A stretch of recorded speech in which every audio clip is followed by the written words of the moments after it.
So if you think about your nervous system and your body as a pressure cooker, you have some liquid in and you put a lid on and you put it on the stove and you turn the heat on. Boom, you're born.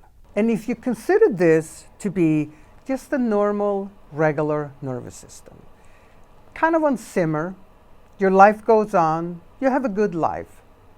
If you ever need to relax or check out a little, you can read a book or have a glass of wine.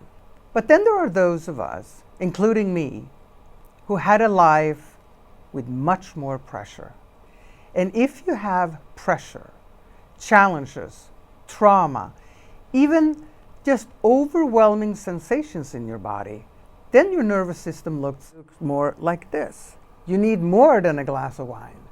You need more than just sitting and reading a book.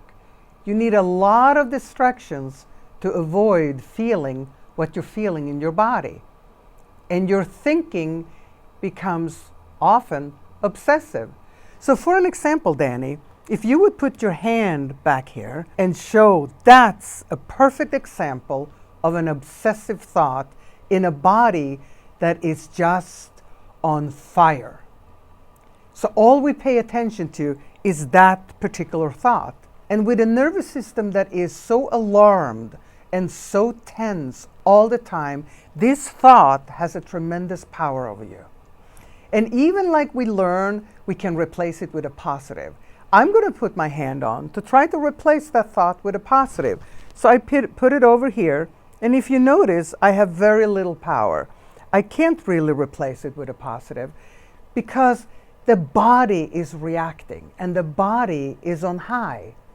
Instead of doing that, we need to turn down the heat, meaning we need to truly become emotionally and mentally regulated. And we can do that by releasing the nervous system and help the body to calm down.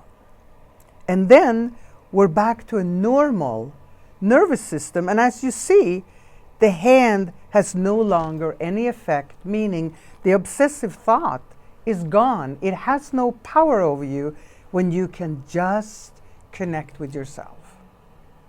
So what Ava meant by a lot of that, because when she first explained it to me, I was a little bit confused, is that you have the pressure cooker, the plasma globe here, and that represents your nervous system and all the thoughts and feelings that are happening, and your feelings are informing you stuff all day long.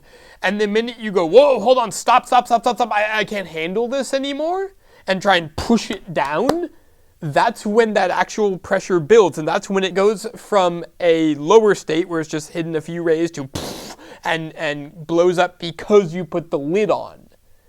Because you said, no, I can't handle that, stop, I don't like this feeling, it goes, okay, and then it starts to boil over and boil over and boil over, so that when you get an obsessive thought, you can't deal with it anymore. If you take the lid off and you allow all the feelings to come and go without resisting them and without fighting them, then that is what allows you to turn down the pressure so that you can just move forward and you don't have any sticking points at all.